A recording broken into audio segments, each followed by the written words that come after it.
Le château médiéval de la Tour du Pin a aujourd'hui entièrement disparu. Rien sur le site ne laisse deviner qu'il ait pu exister un monument de cette envergure à l'emplacement du cimetière actuel. 1 an et demi, c'est le temps qu'il aura fallu pour relever le défi. L'association La Tour Prend Garde, aidée par l'historienne Arlette Perrin, a décidé de faire revivre le château grâce à la réalisation de 2 maquettes à l'échelle 1/100e et 1/500e. Ces maquettes n'auraient pu voir le jour sans les recherches d'Arlette et le savoir-faire de Jean Micard, brillant maquettiste, de ses confrères du club de maquettes de Corbelin et des corsaires modélistes bergeliens. Avec ce film, vous allez revivre cette fabuleuse aventure qui a nécessité des milliers d'heures de travail, de patience et de talent. Vous allez découvrir l'envers du décor, au travers des portraits de celles et ceux qui ont rêvé, imaginé, bâti ces maquettes.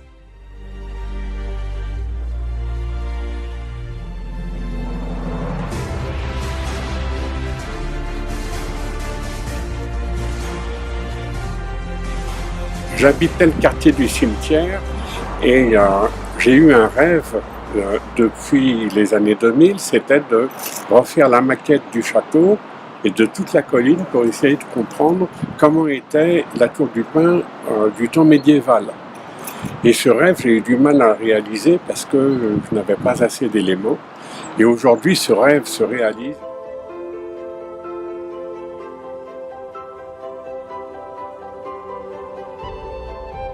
Nous sommes allés à la rencontre d'Arlette Perrin sur son lieu de prédilection, le site du château médiéval, qu'elle a longuement étudié, d'abord dans un cadre universitaire, puis au travers de recherches qu'elle mène encore. Notre première réunion avec l'association La Tour Prend Garde remonte au 16 janvier 2016. C'est là où j'ai rencontré pour la première fois Jean. Et puis l'ensemble un petit peu de l'association, des membres actifs qui étaient présents. Donc on a commencé par, j'avais un petit diaporama, on a revu un petit peu l'état de connaissances que nous avions donc sur le château, qui avait aussi été enrichi par le travail qu'on avait mené dans le cadre de l'inventaire du patrimoine, Annie Clavier, Jean-Pierre Moine et moi, sur ce site. L'idée de faire une maquette, c'est particulièrement intéressant parce que ça nous a permis de valider un certain nombre de choses et puis d'essayer de continuer à réfléchir sur des zones qui pouvaient être difficiles à appréhender. Comment est-ce qu'on peut les traduire sur le site, sur le terrain ?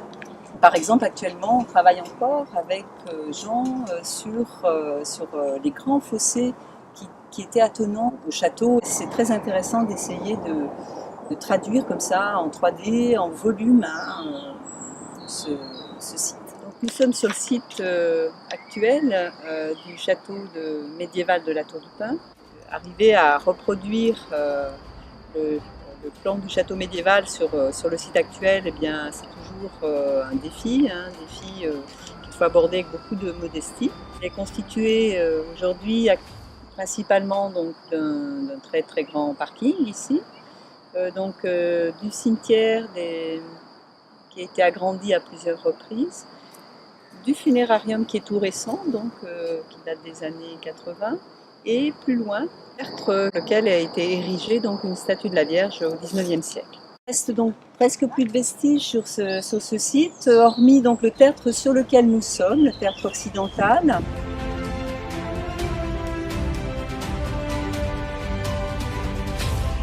Le tertre, qu'on appelle en dauphinois poip, ça pourrait être mis en relation avec le fait qu'il s'agit là d'une co-seigneurie.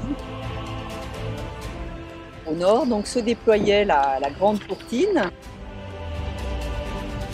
représentée toujours sur le dessin de Jean Micard, scandée de tours et de fausses tours. Alors les tours appartenaient, les tours ont pour la plupart un nom, ce qui signifie qu'elles appartenaient à des seigneurs.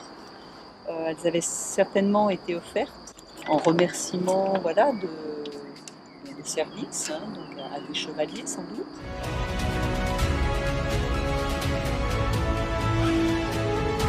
Au nord-ouest, des bâtiments seigneuriaux de première importance, puisqu'il s'agit de la tour de la Dame d'Ilté, attenante à la maison qui est dénommée Maison du Dauphin, qui se trouve dans cette zone qu'on appelle aussi au XVe siècle, ou un peu plus tardivement, le Bas Château, en opposition au haut château qui est ici, qui est donc une zone seigneuriale, sans doute la zone de la branche aînée des seigneurs de la Tour. Et cette partie que l'on pourrait penser comme étant une basse-cour n'en est pas une. En fait, c'est aussi une zone seigneuriale. Donc c'est pour ça que je dis que ce château est bipolaire, parce que ici on va trouver la résidence des co-seigneurs de la Tour du Pin, la branche cadette de Vinay. Ce château est dans une zone intermédiaire entre le bourg de la Tour du Pin qui se trouve en contrebas ici, et puis donc le bourg, donc sur le plateau, bourg de Saint-Clair, ou bien bourg du Mont, en référence donc à ce tertre qu'on appelle dans les textes le Mont.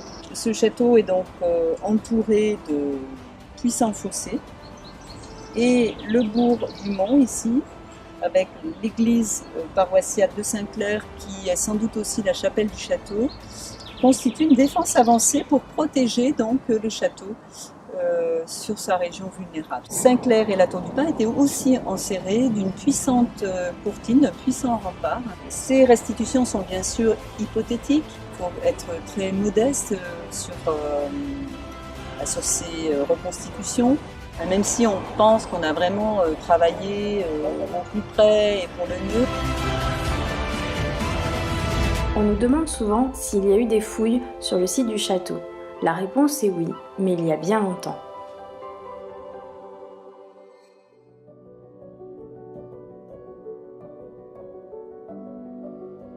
En 1970, il y a eu la création de la MJC, donc il y avait des tas de groupes. Donc il y a eu un groupe historique, il y a eu le tir à l'arc, il y avait la photo, il y avait le théâtre, il y avait beaucoup de choses. Ça a duré 1 an, je crois. Après, vu qu'on était assez nombreux, on s'est dit on va monter une association. Alors, on est parti de la MJC, contacté par le docteur Daignier, pour faire des fouilles, du tumulus, on appelait ça le tumulus, du château de la Tour du Pin, côté du cimetière, parce qu'il en avait fait l'acquisition de ce terrain dans les années 30, à peu près. Daignier s'est fait une équipe, comme il a fait une équipe en 70, donc c'est dans les années 30, je ne sais pas exactement la date, et ils ont trouvé quand même pas mal de choses aussi. Nous, on a trouvé après, mais ils ont trouvé quand même des choses. Et comme il voyait que les années passaient, il a dit je vous nomme devant notaire, c'est vous qui organiserez les fouilles, c'est marqué en toutes lettres, je retrouve encore la lettre là, dans Alain Brouillot, vous pourrez diriger, c'est un grand mot. Et on a démarré les fouilles dans le tumulus, on a fait les tranchées, on a eu une autre équipe, et j'ai retrouvé la liste de l'équipe, on était 76 exactement, à ce moment-là. Et on a fait les fouilles, et la butte s'est avérée que c'était bien une butte naturelle, c'était pas du tout de la terre rapportée. On disait que c'était le fossé qui avait servi à faire la butte, ce qui était complètement faux, c'était simplement une butte naturelle. Et dans la butte naturelle, il y avait rien, sauf qu'en haut de la butte, il y avait un mur, il faisait à peu près 3 mètres de long, sur à peu près 1,50 m de large, un bout de mur qui restait. Donc tout ça, ça a été détruit. Le gros de nos fouilles, enfin de sondages, je ne sais pas dire que c'est des fouilles, nous étions surveillés quand même par les services historiques. C'est à peu près au niveau du donjon, je parle, donjon puis dans le coin. Ça doit être entre le donjon et puis où se trouvait donc l'église. Dans le chemin en montant au château, il y a eu un affaissement du chemin, mais sur le côté du chemin. Et nous, toujours à l'affût de tous ces trucs, mais c'est un peu dans le prolongement où se trouve la Madone. Alors on a agrandi le trou et on est descendu à 4 dans le... Donc on a trouvé une pièce voûtée, alors que c'est un début de cave, un début de souterrain, un début de quelque chose, je ne sais pas. Alors on s'est dit ça va être super, le docteur Daignier dit on va faire mettre une dalle, on a demandé à la mairie, le lendemain la mairie est venue avec un camion et puis ils ont rempli de gravier, c'était bouché. Voilà. Et en descendant un petit peu plus bas, il y avait on disait oh mais c'est une collecte pour l'eau. Et nous on est à 4 pattes, pas 4 pattes mais à appui, On allait, il y avait on pourrait dire que c'est un souterrain, je suppose. Mais on a fait peut-être 50 mètres, 60 mètres, je ne sais plus. Pareil, ça a été condamné parce que c'était quand même dangereux. Et dans le cimetière actuel, c'était le marbrier, je crois que c'était Varvarande, nous a appelés pour nous faire voir. Il a fait parce qu'il avait fait un caveau où il descendait direct, il y avait un enterrement, et c'est à peu près 2 mètres, et il y avait une dalle, et avec la baramine, on entendait, ça résonnait, il y avait une salle souterraine. Voilà, alors ça durait, je ne sais plus, un an et demi, je crois. Et après, la municipalité a arasé le problème. Il n'est pas question de faire des trous, non, c'est interdit. Le site, il était déjà occupé au IIe siècle. Ça assure garantie avec les objets qui ont été découverts, c'est garanti. On a trouvé des pipes du XVIe siècle, pipes en terre cuite, inventoriées puis analysées par Annie Clavier. Une pièce de monnaie ou deux, des broches, des épingles. Quand on enterrait quelqu'un, on mettait un linceul et on l'attachait avec des petites épingles. On a retrouvé des poteries, de la verroterie, des fragments. Un bénitier. Alors, est-ce que c'est le bénitier de la chapelle, l'ancien château? Est-ce que c'est... Je ne sais pas. Tout ça sera exposé, bien sûr. Le château de Pin a été construit avec les pierres du château, tout le château. Le château de Chabon, il y a des grandes chances. Le couvent des Récollets est vraisemblablement le Central Bar qu'on a sauvé dans les années 70. C'était déjà une auberge, puisque derrière il y avait pour mettre les chevaux, les chariots. Mais la Renaissance historique existe toujours. Parce qu'on a refait un bureau, mais c'est pour le souvenir.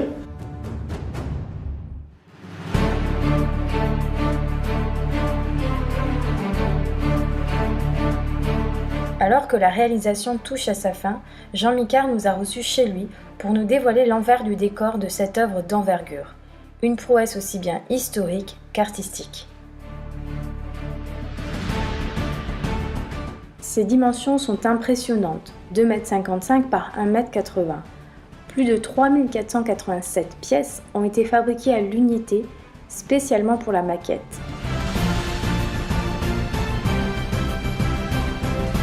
On comprend mieux pourquoi sa construction a nécessité plus de 2200 heures de travail en comptant la phase d'étude avec Arlette Perrin, soit 18 mois d'un labeur acharné pour redonner vie au château. La démonstration du façonnage de Merlon, du décor des courtines et du dessin d'un puits va vous donner un aperçu de la minutie, de la patience et de l'ingéniosité dont Jean a dû faire preuve. Voilà, donc là je suis en train de préparer un merlon, donc la hauteur faisant 2 mètres, c'est une baguette qui fait 2 cm par l'épaisseur de 1 cm, c'est-à-dire 1 mètre dans la réalité. Voilà, donc c'est prêt pour la découpe. Voilà.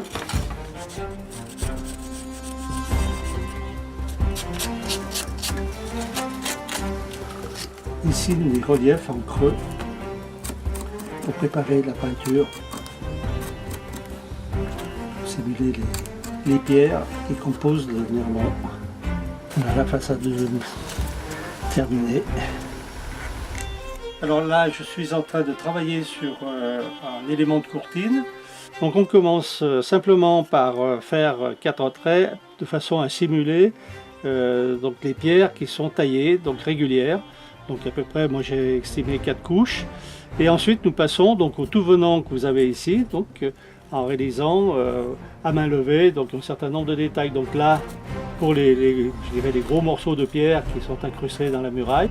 Et puis le liant ici, donc on part sur quelque chose d'assez régulier. Et après c'est une bonne partie de pierre dure. Le relief de la courtine terminé, on passe à l'opération de peinture. Donc je passe d'abord une sous-couche, une sorte de lavis bien dilué pour faire pénétrer à l'intérieur donc des reliefs que je viens de réaliser.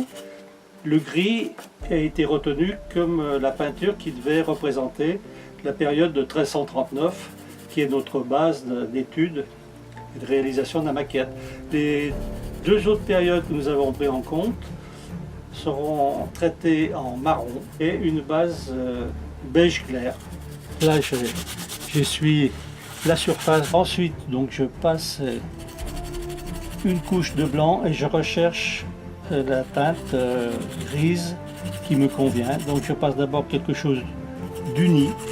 Je vais insister pour faire des reliefs blancs, vous voyez. Donc là, c'est pas très représentatif parce que c'est pas encore bien sec, ça s'imprègne. Et demain, ça sera déjà un peu plus imprégné. Et là, ça va ressortir, le blanc va ressortir. Nous sommes devant la table à dessin où j'ai réalisé tous les plans d'ensemble, grand format. Donc 17 plans pour la réalisation de ce château. Et je suis en train de travailler sur un plan de détail qui concerne les 2 puits qui se trouvaient à l'intérieur du château. Jean, il a cette habitude puisqu'il est, on l'a appelé après le bâtisseur.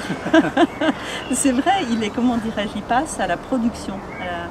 Et ça, c'est vraiment intéressant parce que du coup, il est confronté pour résoudre des problèmes pratiques. Et ça m'intéressait vraiment beaucoup de confronter en permanence. Voilà, les textes, l'idée que j'en avais en 2D, en 2 dimensions, et l'idée que lui percevait en 3 dimensions.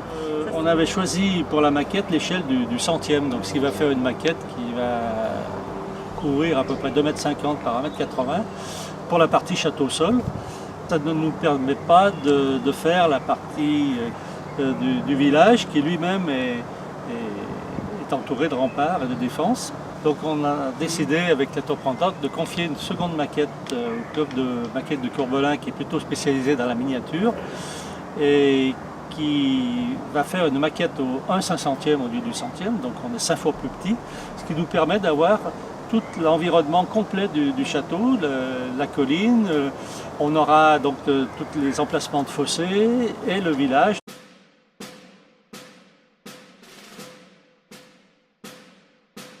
On croirait que la maquette est recouverte d'un manteau neigeux, comme cela devait souvent être le cas du château dans notre froide région. Mais à ce stade, les maquettistes reproduisent fidèlement, morceau par morceau, les éléments de la grande maquette. Chacun, avec leur savoir-faire et leur domaine privilégié, ils œuvrent de concert dans leur local à Corbelin, où nous nous sommes rendus. Ici, nous sommes avec Jacques, doyen du club, spécialiste de la peinture, et vous voyez, en train de travailler sur les arbres. Mais il n'y a pas 20 ans que je peins les arbres. J'ai fait des avions, des chars d'assaut, un porte-avions. Donc, notre ami Daniel a travaillé sur ces éléments en bois. Moi, je suis chargé de peindre le fond des murailles du château. Peinture qui sera reprise après avec un système de pochoir en tapotant pour faire ressortir un peu des reliefs. Voilà, les idées viennent aussi au fur et à mesure avec les échanges avec les amis. Je suis parti d'un plan que m'a fourni Jean, donc à l'échelle 1/500e des courbes de niveau de la colline, qui est tirée d'une carte IGN. Les courbes de niveau donc, sont découpées dans des dalles de polystyrène de 1 cm, donc à la forme. C'est-à-dire qu'en fin de compte, j'ai transformé le plan en patron et découpé chaque courbe de niveau par courbe de niveau. J'ai collé l'ensemble donc avec de la colle pour arriver à la bonne cote. Il faut pouvoir arriver à lisser ces fameuses courbes de niveau grâce à de l'enduit à l'eau et donner une structure qui soit plus rigide à l'ensemble de la maquette. Le but de la maquette n'est pas obligatoirement d'utiliser ce qu'on trouve dans le commerce, mais d'essayer de trouver des solutions qui soient les plus innovantes possibles et les moins coûteuses possibles.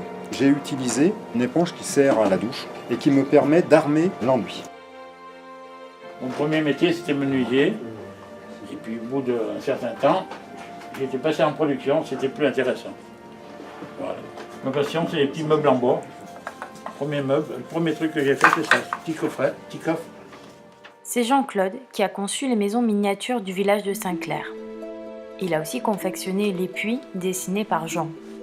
On le retrouve ici en pleine réalisation dans l'atelier de Daniel Jadot qui a accompli un gros travail de modélisme sur la maquette à l'échelle 1/500e. Il faut faire 62 maisons, un truc restreint, alors c'est pour ça que je fais des petites maisons. Oui, j'ai préparé des maisons du brut, d'un seul morceau. pouvait difficilement les faire avec des murs réels.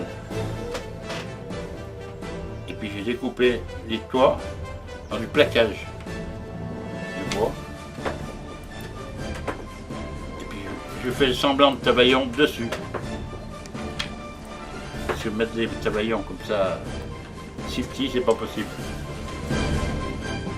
En découvrant les extraordinaires créations miniatures de Daniel Jadot, on comprend pourquoi il s'est vu confier la réalisation de nombreuses pièces du château en modèle réduit. Il y a consacré plus de 700 heures de travail. Je suis bien axé sur tout ce qui est Noël, donc j'ai les crèches. Vous en avez une dans la noix, une dans la noisette, et là ici la toute petite. Pour obtenir la façade à colombage de la maison Farin, Daniel va vous dévoiler l'astuce du maquettiste.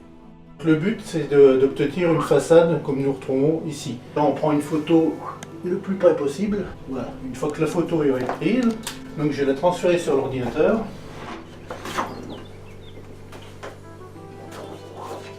Et voilà le résultat par rapport à l'original. Quant aux tours et aux remparts, ils ont nécessité un travail minutieux du bois. On va déjà commencer par tracer aux bonnes dimensions pour pouvoir découper. Daniel fait la démonstration de la découpe d'un morceau de rempart.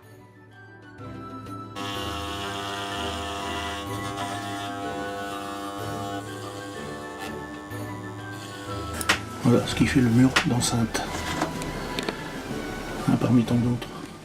Puis il passe à la réalisation d'une fausse tour ouverte à la gueule.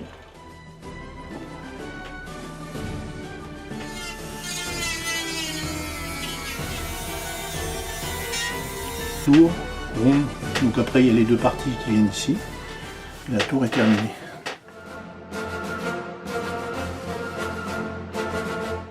Vous allez peut-être vous demander ce que les bateaux viennent faire dans cette histoire.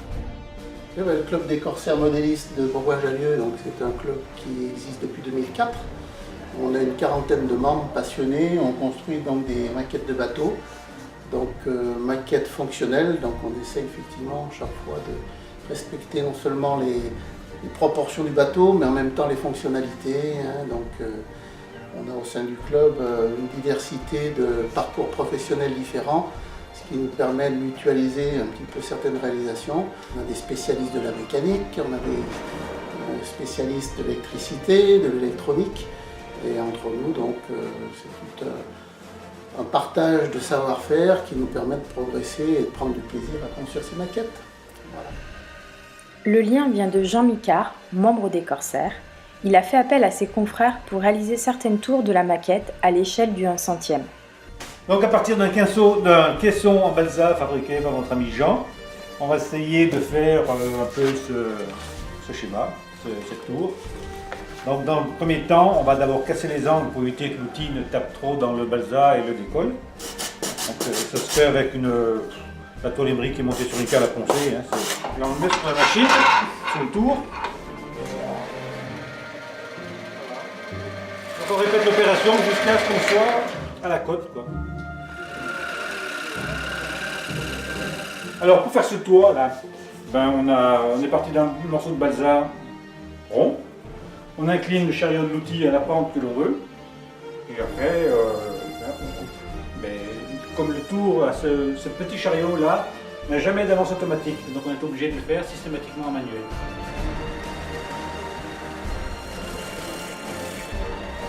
Pour le chantier à Jean, à savoir le château, on a fait 8 toits, du même type que celui-ci, mais en diamètre différent. Et pour les tours, nous en avons fait 11.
J'espère que cette incursion au sein de la réalisation de la maquette vous a plu.